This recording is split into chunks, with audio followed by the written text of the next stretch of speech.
Ladies and gentlemen, welcome to the Extraordinary Family Life Podcast. We're your hosts, Greg and Rachel Denning. Today, we're going to talk about marriage. That's your favorite way to start this topic. Because it's the only way. Everyone who's ever seen Princess Bride, whenever you talk about marriage, you can't say, hey, we're talking about marriage. Is what brings us together today. And I wholeheartedly can say that marriage is the most important relationship in life. It's the best. Well, it can be the best relationship in life.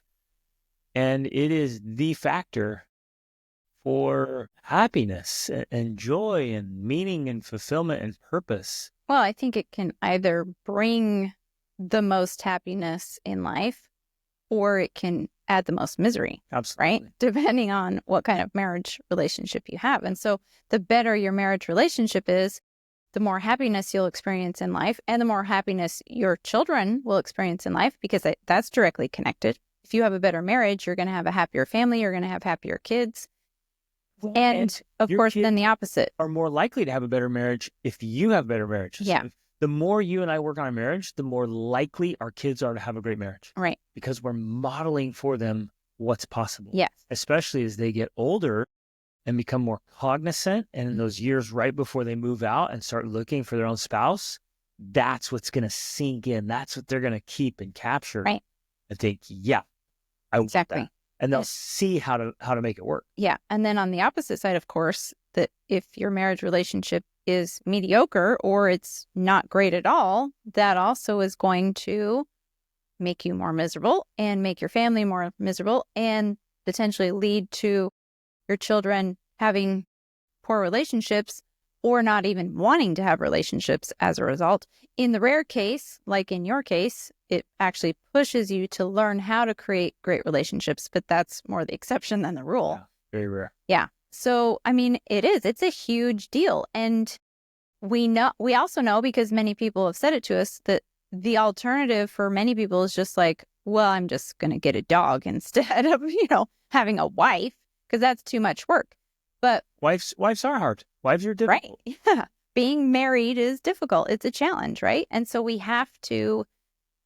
I think what we have to do is, instead of throwing it out and dismissing it and saying, well, what's the point of getting married? Let's just live together. Let's just have short-term relationships, because that's not proven to provide more happiness either. Right. And that's not our audience. So like, there's the guy with the dog, and then there's the people, whatever. But the bulk of our audience you guys are here. It's a family podcast.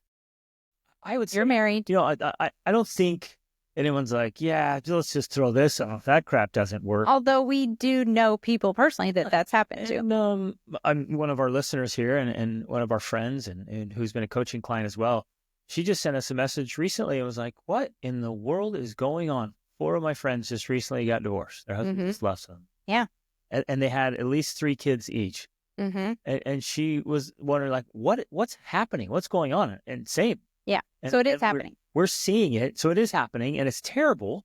And I don't know of any divorces that were like, hey, that was a great experience. We just love that. Everything's better.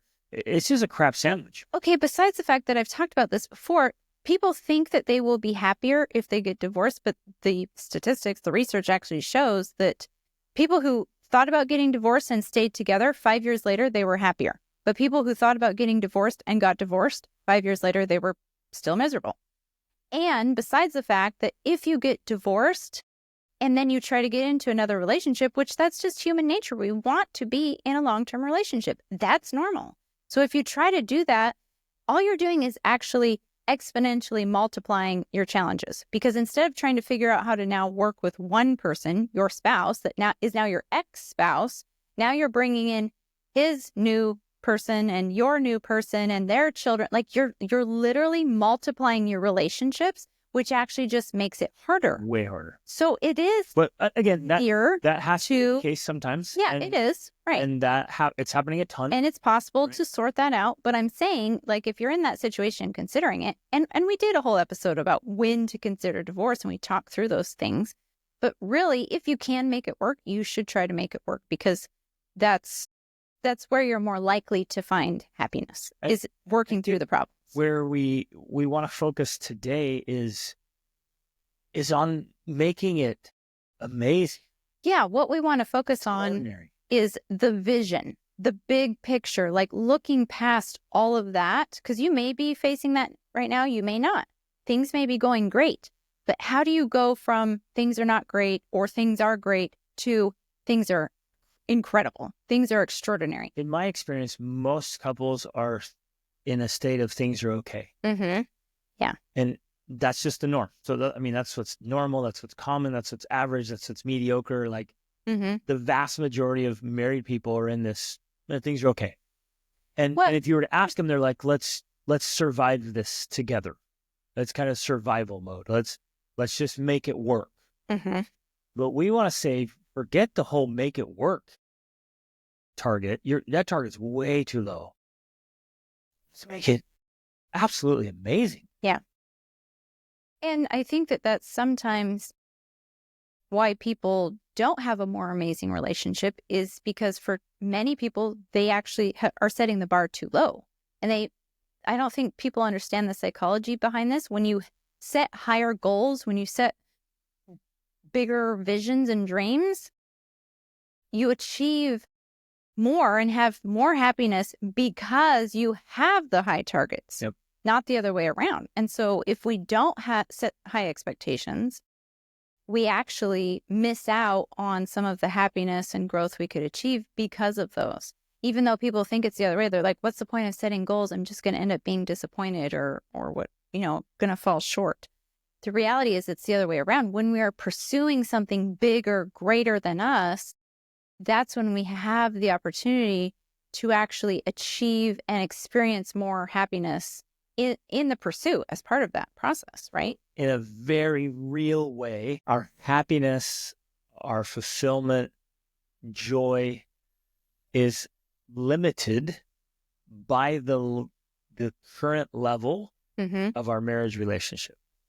Like I want that to sink in, because if what we're saying is true, and we've experienced it, we've taught it to people all around the world, that as the quality of the marriage relationship goes up, and I would say there's a lot of people who don't know yet, they haven't experienced it.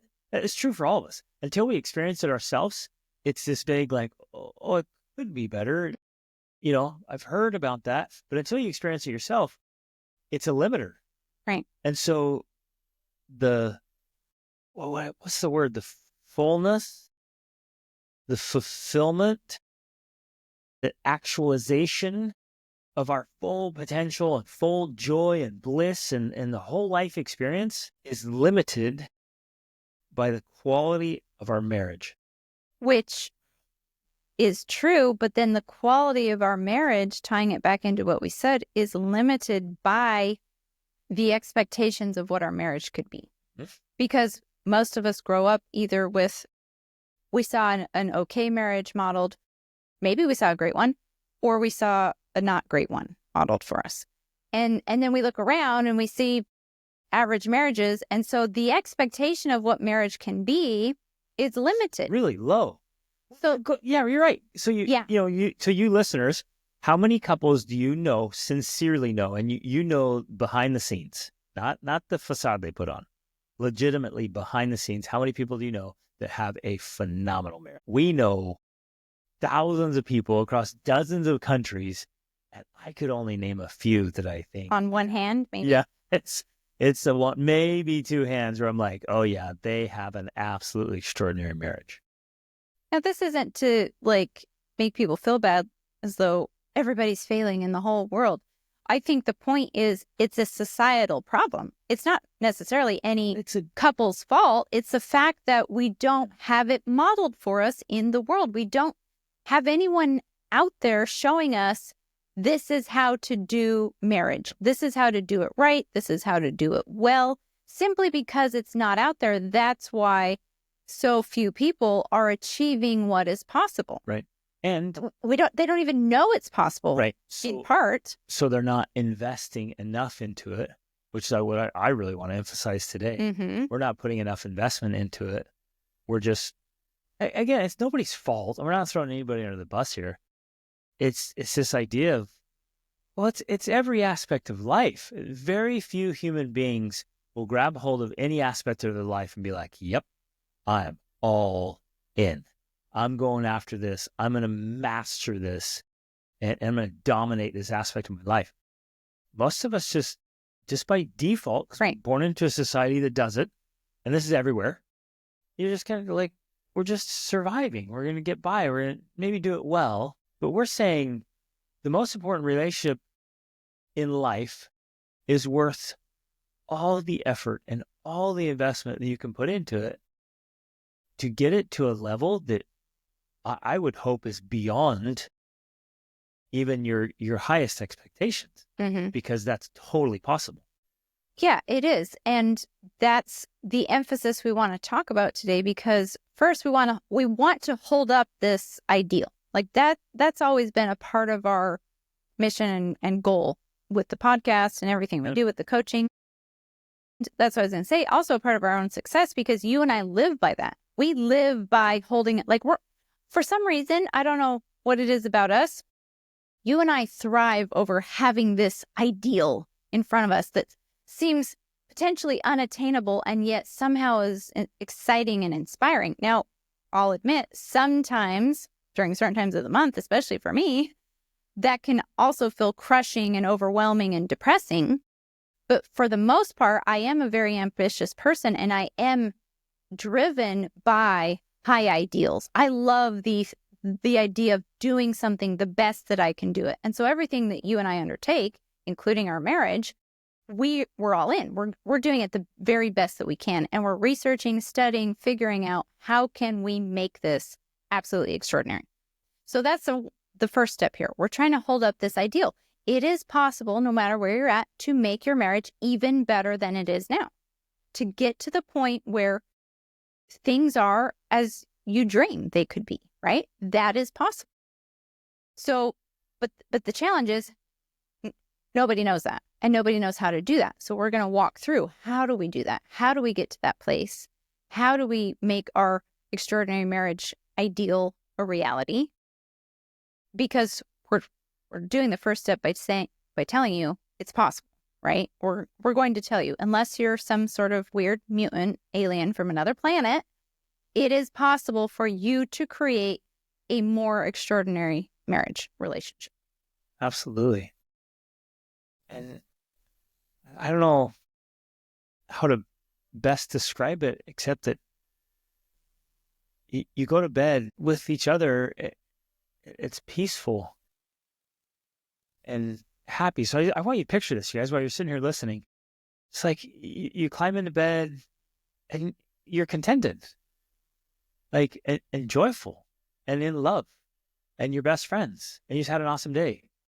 And then you wake up and you're like, well, I think it's another day. Maybe even a better way to describe it, because it's the opposite, perhaps, of what most people's regular experience is.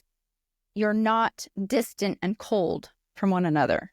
You're not avoiding each other or avoiding certain topics. You're not coexisting like roommates. Simply coexisting as roommates, handling the transactional things that need to happen. But we're sincerely living in a state of joy and enjoyment with each other, because there's no walls, there's no barriers, there's no grudges, bitterness. Exactly. None of that is existing, or if it comes up, it's resolved quickly. Now, I think that's something I definitely want to emphasize, because that's one of the key ingredients to this whole process of creating a more extraordinary marriage. It's learning to understand what I love to call the anatomy of an argument, and then how to resolve those conflicts quickly and sincerely. Not like some fake fix, right? But like we sincerely resolve the issue so that it's done. It's gone. It's in the past. We move on. We can move forward and onward and upward. Right. So we're not putting it in a folder and filing it away so we can bring it out later. Because there might be someday where I get angry at you and I'm going to bring out this folder again and bring it. It's like, no, we're burning it. Yeah, it's done. But it's resolved also too. Right. So when we learn to understand these specific elements and we gain the tools for using them in our everyday marriage life, then we begin to live in a state of trust, complete trust, openness, love, respect, fill in the blank. What's a word for cherishment? I want a word like that. Cherishment. I Right. love it. So it's the positive emotions. And again, it's not like you're living in Pollyanna world and we don't have any problems or issues. Pollyanna is awesome. I know. I don't know why she gets started, but like that book is phenomenal, and we all ought to live there more But often. you know what I mean? We're not avoiding problems. We're not avoiding conflict. It's not. I get what you're saying, but I wanna just kind of debunk that whole idea of like, oh, you and your rose-colored glasses, won't you come back to reality? That's just choosing a level of reality. We all get to choose our own level of reality. And so we can choose to be bleh and humbug. And we can choose to be like, well, look, it's just, it's just life. I got to pay the bills. I still have to do things I don't want. I have to sweep the floor and vacuum and wash dishes, and bleh, I'm not going to be happy. Or you could switch it and be like, no, yeah, I still have to do all those things, but I'm not going to do this just transactionally. We're not just going to play house together as a couple. Let's just get the kids out and then we'll retire. I don't know, we'll do something. Probably see the grandkids. Blah, blah, blah, blah. What a lame life. Right? We don't have to live that way.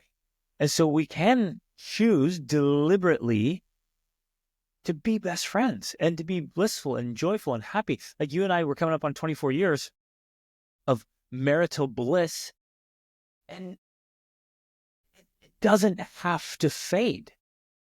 No, it doesn't have to go away. It doesn't have to become transactional and think, it was pretty dang exciting the first 6 months of our marriage, but since then it's been pretty, okay. well, it's been okay. No, we don't have to live like that. Right. It has been amazing, and we're still, not even still, we're more in love now than we were when we first got married. Like, that's true. But I also don't want people to envision this idea that, first of all, in order for us to get there, we did have to confront and work through together some pretty big issues. Like, we had to work through what happens when I stop wanting sex because now I have all these kids and I'm exhausted and blah, blah, all of that. How do we work through that? How do we work through how we're going to parent our children, like whether or not we allow video games? There have been issues we've had to work through together. All the disagreements, all the times we disagree on approach or perspective, exactly, or habits, or right, parenting strategies, lifestyle choices. Mm-hmm. We had to work through all of those, and man, we disagreed a lot. Absolutely. So that's the only aspect I'm trying to present here, is that we're not saying rainbows and unicorns and cupcakes all the time. We're saying, no, there are going to be no dadgum cupcakes allowed. Our life is nothing but rainbows and unicorns and no cupcakes. That is what makes us happy. No. Okay. But, so there have been real issues we have had to face and work through. And I guess part of what I want to emphasize here, too, is that it's the very fact that we have been willing to engage in those conflicts. And I'm using the word conflict on purpose because there's actually a difference between conflict and, let's say, contention. Or even fighting. Or fighting, yeah. Because conflict is simply the natural state of having to deal with something that you disagree with or that you, makes you uncomfortable. That requires a bit of conflict, but that does not require you to fight or to be rude or mean to each other, right? You can have conflict and still have respect and love and appreciation and, negotiation skills.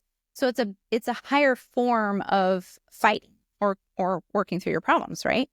So there has been conflict, and it's been our willingness to engage in the conflict rather than to avoid it or to ignore it or to whatever, fill in the blank, that has actually helped our marriage get better, especially because as we engaged in conflict resolution, we actually got better at it, which then made our marriage better. So it was like this perpetuating positive feedback loop, right? Which is what I was going to say is it's the willingness and the skill set Yes. to figure out like what works, what doesn't work.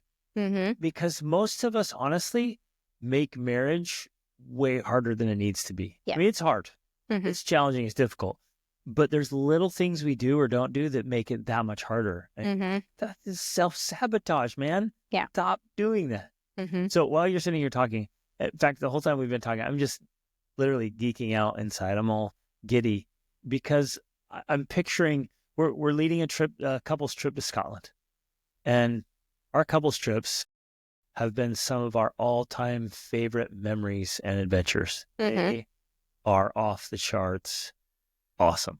We lead couples trips, first of all, because you and I have made a commitment as we're talking through these strategies. One of our strategies is that every year, well, most every year that we can, we try to go on a quote unquote honeymoon trip, right? The two of us. And then we started turning those into couples trips because we were like, wow, we can have other couples come and have an amazing time. And so we've been to Morocco on a couples trip.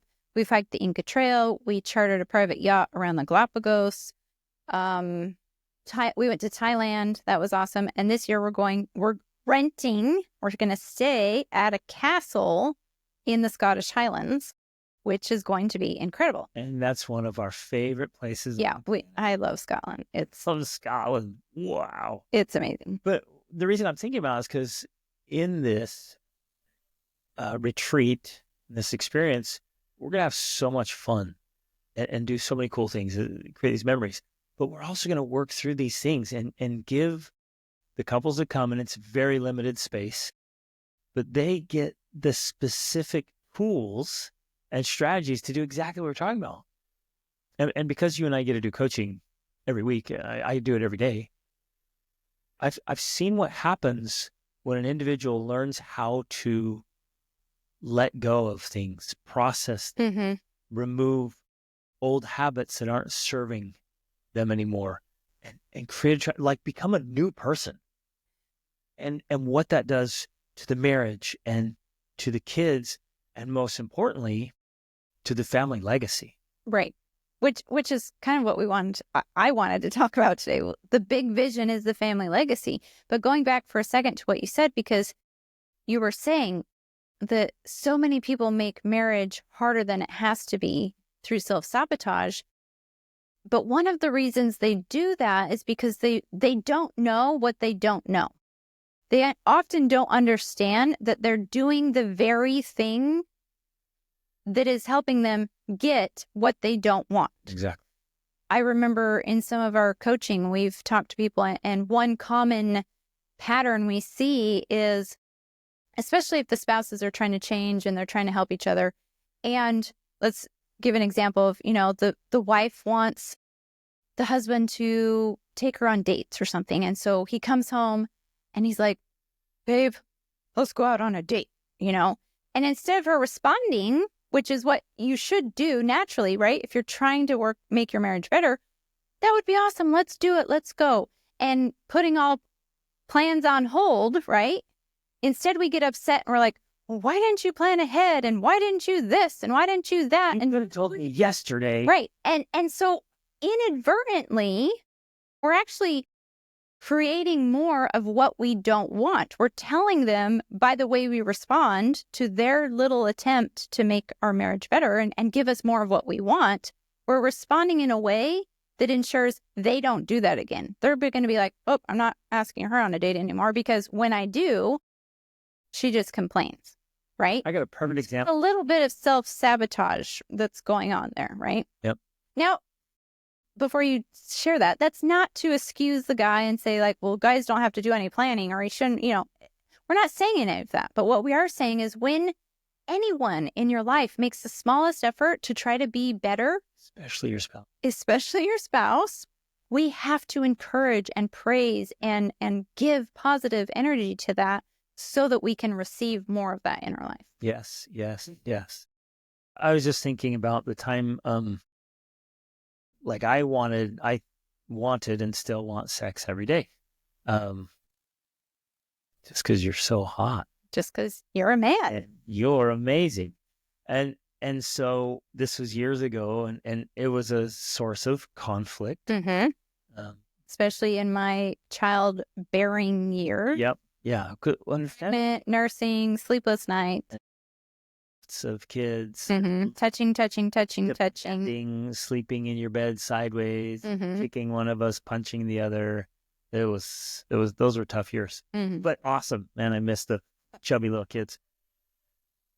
During that time, somewhere in that time, you made a deliberate effort because you knew how important it was, and you wanted. I began to understand how important it was, because before that I didn't understand, and I was more, I was resentful or resistant because I just thought, this is a you problem. Like, just deal with it. You're my mom now. Self-control. I don't need to be a wife. I'm a mom. Exactly. Like, let me live my life.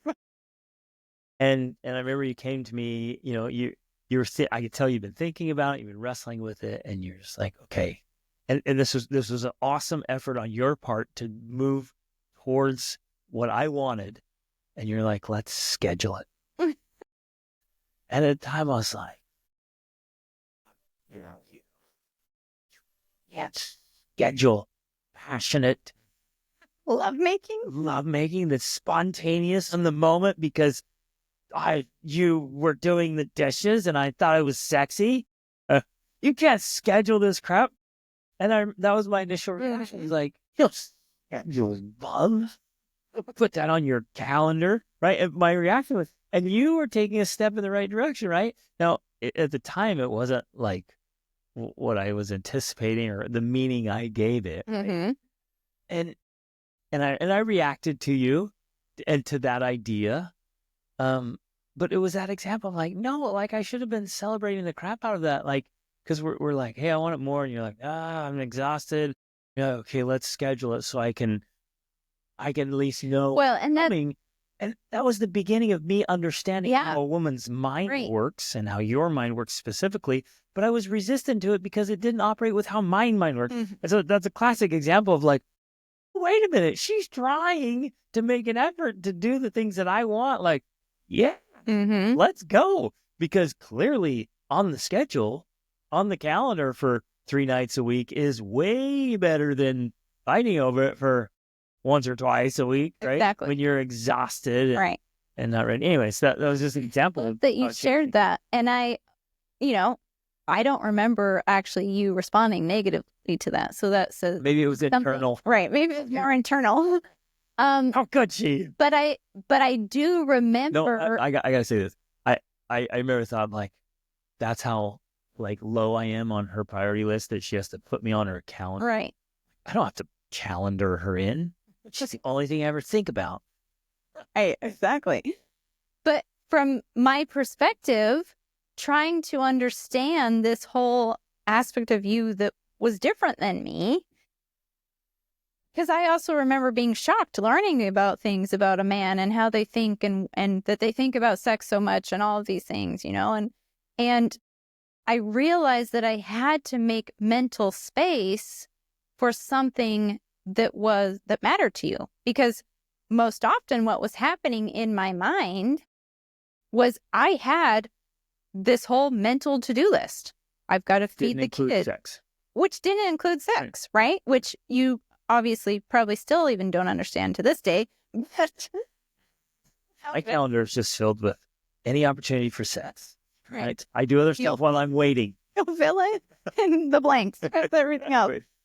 But, I had to make mental space to realize, no, this has to be a part of my life, just like all the other things that are a part of my life. I have to take care of the kids and do this and do this. And so that was my solution of like, okay, I'm simply going to make mental space for it so that when you approach me with it, I'm not, because really that was what it was. You would approach me and I'd be like, but wait, I already have stuff. I have things on the calendar. And if I don't get dinner done, then then this doesn't happen. And then the kids don't go to bed. And then I'm exhausted. And then, and so it's spiraling out of control and catastrophizing simply because I didn't make mental space in my calendar for that to happen. So I think that is a great example there, a case study of some of the small ways that end up being big ways that we're self-sabotaging and not providing space for our marriage to be as amazing as it can be. Because once we're able to work through that specific conflict, well, now we have an incredible sex life, right? And, it's amazing on so many levels, and it adds value to our life and our marriage because we make time for it and because we give it the attention that it deserves, right?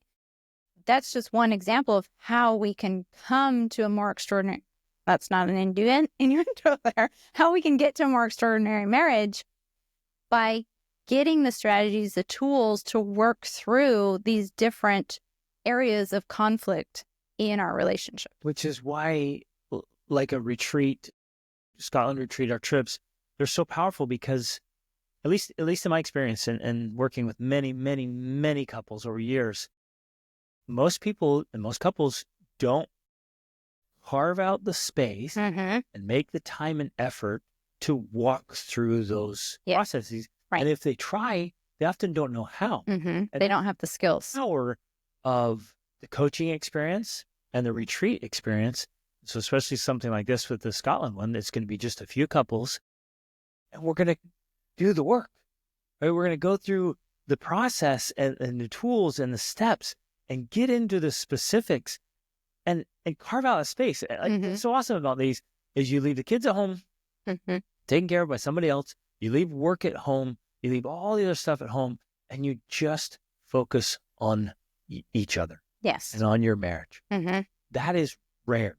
It is very rare. But from my experience and from all the clients we've worked with, it's something that has to happen at least every year. It's a must. A must. It's not optional.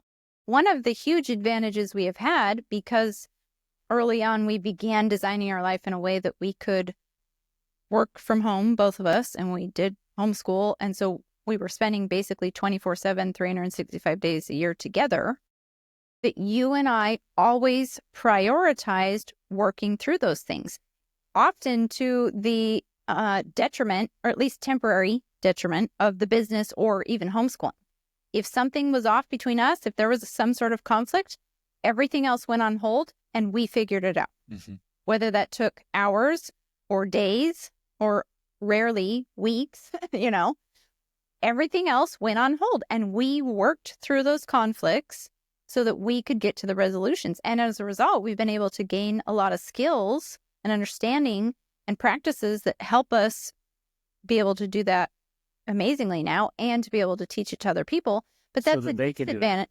Exactly. Yeah. But that's the disadvantage that a lot of people have, is because they're living these separate lives where they're going to work, they're going to school, they're apart a lot of the time. There's just not as much time to focus on doing the work, if that's what we want to call it.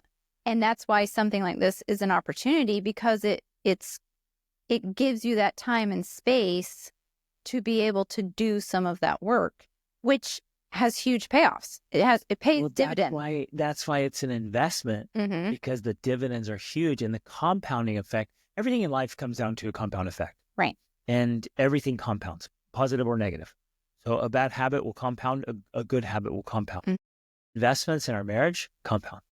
And you and I teach this all the time. It's like, if we're not deliberately working on our marriage, then by default, we are automatically working on our divorce. And so it's compounding either direction all the time. And for me, from my perspective, I'm like, no, I'm gonna invest in the marriage. And I know the vast majority of you listening, you're like, yeah, my marriage is the most important thing. And you say that, you say, yeah, my spouse is the most important person in my life. But saying it and doing it are different things. And we often don't prioritize it enough. And I can sit down, I do this. I sit down with couples and I sit down with people. I'm like, hey, you tell me that your husband's the most important person, your wife's the most important person. But you literally just chose to watch that game instead of spend time with her. Or you literally just chose to go out with your girlfriends and instead of spend time with him. He asked for something, she asked for something, or they wanted, and you're just like, oh, but I got to do this other thing. You just right in front of her, right in front of him, chose someone else or something else and Mm-hmm. put it in front of them. And then, Yeah. but then you say, well, no, you're the most important person. Mm-hmm. And it's just not, it's not happening on the level that it could. Right. It should. And that's why Especially, trip is the catalyst for major transformation. right. Especially if you're wanting to get to that more extraordinary level, there are sacrifices, quote unquote, to be made. Now, I say quote unquote, because really, when you end up having the relationship you want, you realize that it wasn't actually a sacrifice. You're like, wow, yeah, this is way better. This is exactly everything I've wanted. Somebody one time said it's not a sacrifice if you get back more than you give. Exactly. And so anything I'm sacrificing to make my marriage better Mm-hmm. pales in comparison to what we get. Right. Especially in context, let's talk about like legacy stuff, Mm-hmm. especially in the context of that as it compounds in our favor and it just gets better and better and better, and our kids are watching it get better, and then the grandkids, and this family legacy that we get to build deliberately, independent of wherever we came from. So for all of you listening, like, it doesn't matter how you grew up. It doesn't matter whether the family you grew up in did a great job or did a crappy job. You have a choice right now to be the stopping point in Mm-hmm. dysfunctional family generations. Yeah. Or generational dysfunctions, Yeah. however you want to say it, right? Just like, no, it ends right here. It stops right now. Stops with me. I'm the change. And we're going to create something better. Yeah. But it won't happen by default. Mm-hmm. It won't happen by accident. It won't happen just by letting time pass. Mm-hmm. Sometimes we think, oh, our marriage is just going to get better as it goes on. No. Nope. It's not a fine wine. Right, exactly. It doesn't just get better time. And get better by just sitting there. Right. That doesn't happen. The opposite happens. As your marriage gets all filled with weeds and mold and barnacles and this is just great. We're just roommates. We've been roommates for a long time. And what we're saying is it doesn't have to be like that. You guys can get on the same page and we can help you do that, give you the specific steps and strategies and systems to get on the same page to build that legacy. Well, and that is why I want to emphasize this aspect of it, because I truly believe one of the reasons we have been so driven to making a great marriage, besides the obvious benefits of doing that, is that you and I have a very large vision of the family legacy that we are trying to build. Like, we have a huge vision of what that looks like that is generational. It's impacting our grandchildren and great-grandchildren. And that vision requires that we have an extraordinary relationship. Like, we cannot build that without it. Now, if a couple doesn't have that, then there's even less motivation to try to do the work required to make a great relationship. And so I think it's a critical component that I'm emphasizing here, that you've got to create a shared legacy, a shared vision. And of course, one of the most common complaints we hear is, well, how do we get on the same page for that? Because he wants this and I want that, and, XYZ, all of these obstacles in the way. And we get it. And that's why we've emphasized the conflicts you and I have had to work through. We get it. Like, we've been there. We have had to work through these issues because you and I are very different people. We have very different personalities. We want very different things. And so we've had to use specific strategies to help us be able to move through the conflict, have the discussions, and get on the same page so that we can create a shared vision that's a combination of what we both want, or even better, it's something beyond what either of us could have originally imagined, right? Because in some ways that's what it morphs into, and you're like, wow, I could have never imagined that, and it's even better than what we thought was possible. It is possible to get there, but it does take time, effort, and space where you're dedicated to working on that thing. And and feeling the love and the romance and the passion and the excitement and the motivation. The setting matters, the environment matters, Mm-hmm. getting all the distractions out of the way matters, like leaving the kids somewhere else and it's just the two of you working on you and your marriage and your legacy. Mm-hmm. That's when the real magic happens. So, I know people will say, well, we could just do it. We'll just do it this weekend. We'll sit down at the kitchen table. But yeah, you probably won't. But yeah, you probably won't. And it's not going to be near as impactful. It's just not. It's just not. But when you go away, and you and I have done this, we did like one year recently, we did like 6 getaway trips. Just the two of us. We did. Awesome year. It was 5. We didn't plan it. We happened to take 5 different getaway trips, just the two of us. One of them was going to Scotland. We went to the Mediterranean coast in Turkey. I don't remember what else we did, but I think we went to we went to the Dolomites in Italy. That was quite a year, but that was an exception. We usually don't take that many trips together, but there is something very magical. In fact, this actually reminded me of how we started off, because you talked about marriage is what brings us together in The Princess Bride. And that was actually one of the movies I loved watching as a kid. It was one of my favorite movies. And, they have a song in there about storybook love. And when you and I were deciding whether or not to move to Portugal, again, one of the conflicts we had to work through, because at the time we were living in a normal, boring neighborhood in Georgia, the state, and you were very discontented there. And so we came to Portugal to see if we should move here, which is, of course, now where we are. We're living in Portugal. And we were here for 10 days and we just had such a magical time, just the two of us. And I remember that somehow that song came up and I started playing it and I just felt like this is our song. This is our story. Like, we have this storybook love that's so beautiful and so magical. But it happens because we have the shared vision and because we take and make the time and energy to have this time away with each other, where we get to focus on just each other and our goals and our dreams and our passion and our love. It doesn't happen by accident. We have to take deliberate action to make it happen, because otherwise we just end up with default. And for me, that's not okay. It's unacceptable. Right. Absolutely unacceptable. Agreed. So in a very real way, I guess the invitation today is be willing to raise your marriage standard. Because in life we get what we tolerate. In marriage we get what we tolerate. Yeah. And so if we've been tolerating mediocrity in any way, shape, or form inside the marriage, just say, you know what, that stops. We're going to raise the standard.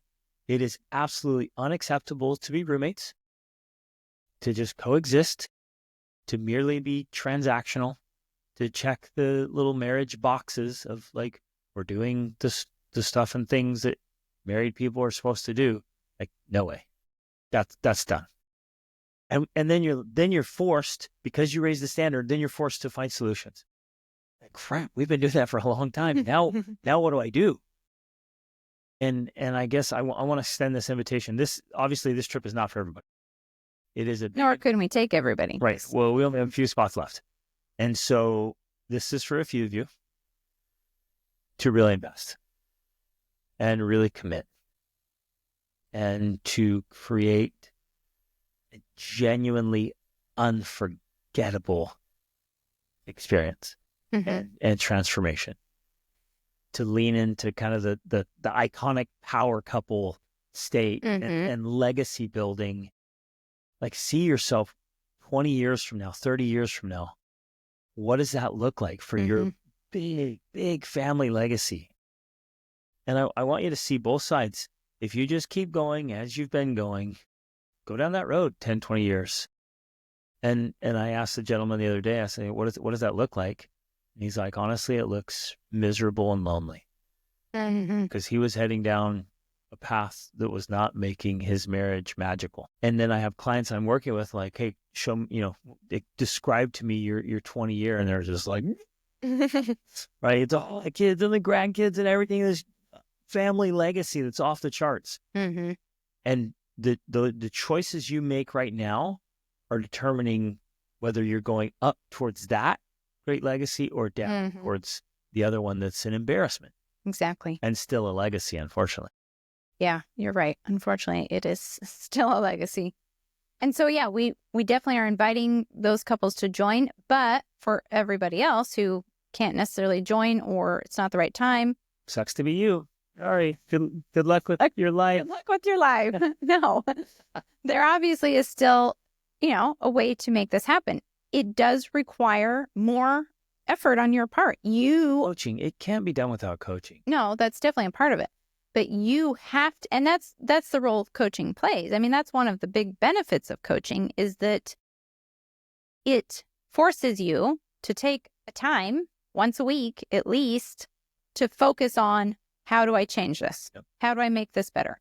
That is the base level, the foundation there of why coaching is powerful, because it's giving you that time and place to talk about something intentionally. So that's a part of it. And at the very least, start taking time every week to think about it, to talk about it. How can I do this? How can I change this? How can we talk about this? That's the beginning. And then, of course, as if you do that, you're going to realize, okay, I need more tools. I need more resources. I need more help. And that's going to come in the form of, it can be podcasts like this, books that we recommend, like from our book lists, obviously coaching. That can be personal coaching, group coaching. You just have to decide where you are in your journey and what is the next step for our relationship? What is the next step to help us get there? For some of you, hopefully that's this trip to Scotland, because it is going to be incredible. For the rest of you, just pick another place. What is our next step on this journey? And take that action step. Because like you already said, Greg, if we're not intentionally working on our marriage, we're by default working on our divorce. And so you have to be intentional to work on your marriage so that you're not ending up divorced. Right. So whatever you do, don't just do nothing. The only thing necessary for the triumph of divorce. Exactly. Couples do nothing.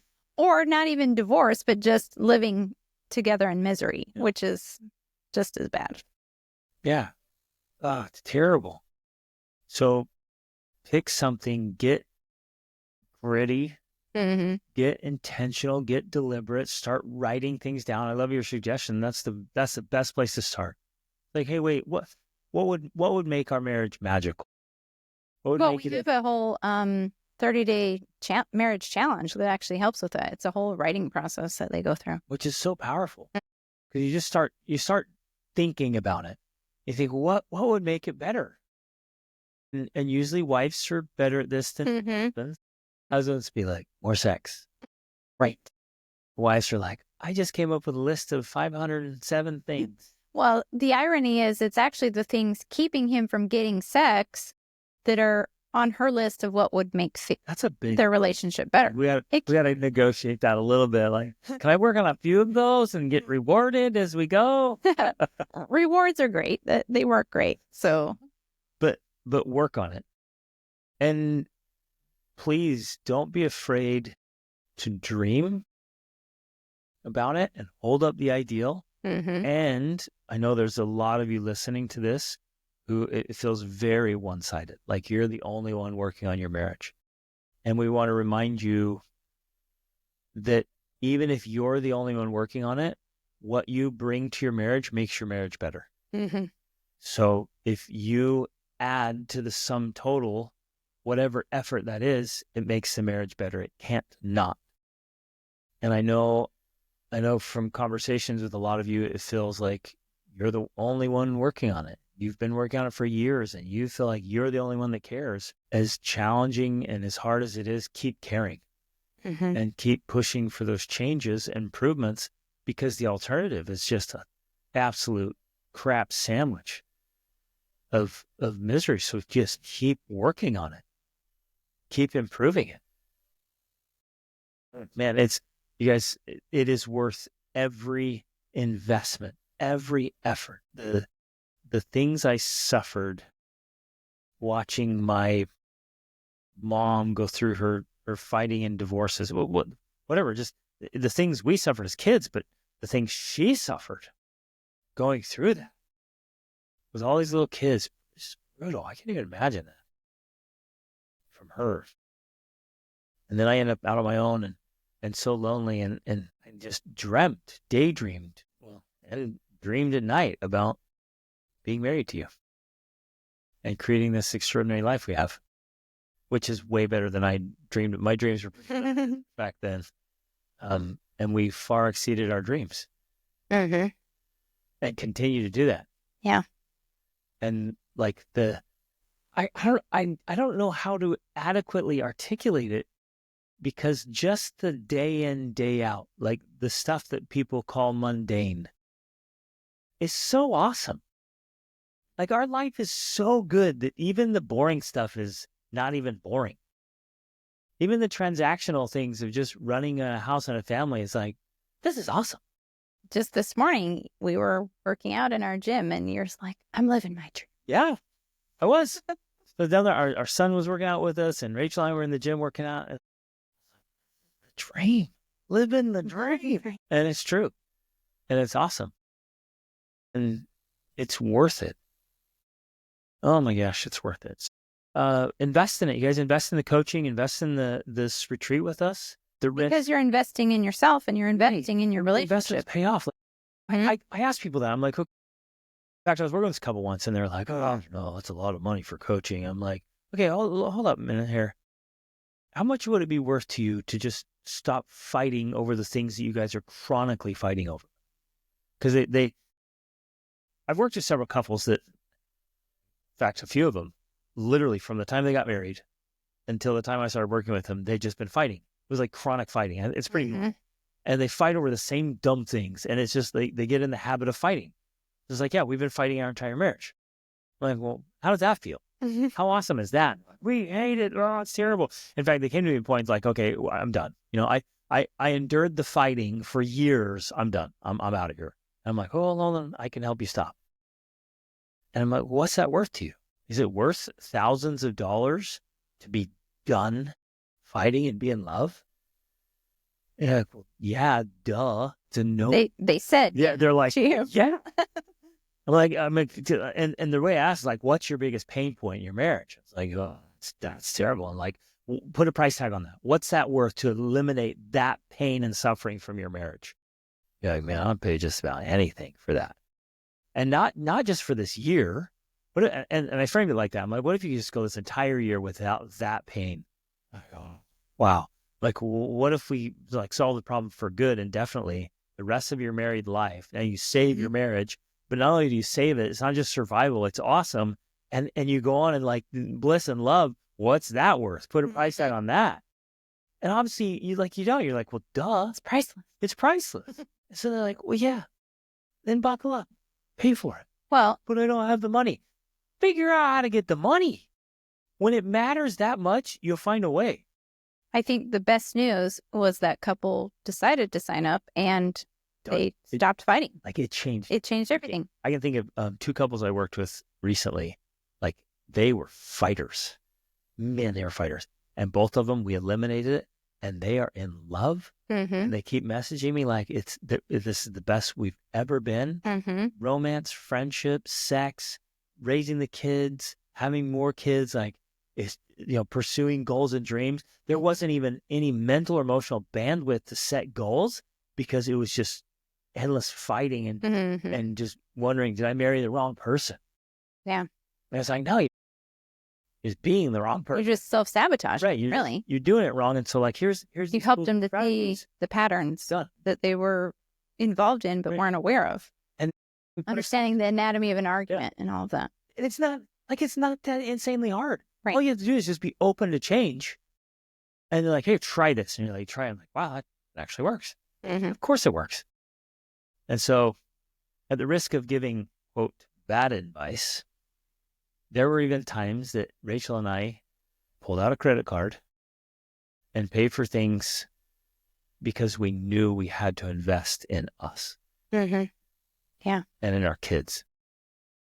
And, I'm not an advocate of credit card debt, but if something has to happen, then it has to happen. Mm-hmm. and you figure out a way to make it work because it matters to them. So anyways, make that happen because it's worth it. Marriage is worth it. Yeah. It's worth it for the peace and love you feel for each other and yourself because you feel so much better. I know whenever we are off, that just messes with everything else I try to do in my life. I cannot function as well when our relationship is off.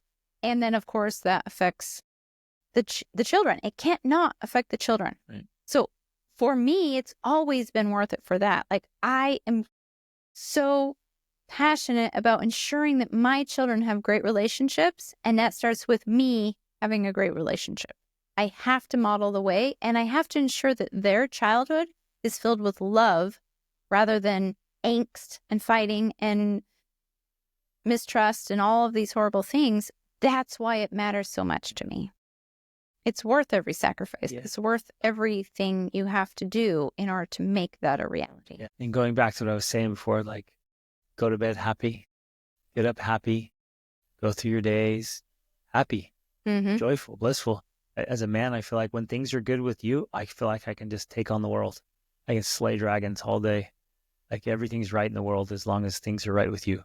And it's worth the effort to make it right. It's so powerful. Okay. Love you guys. Invest in your marriage. Love on each other. Reach upward.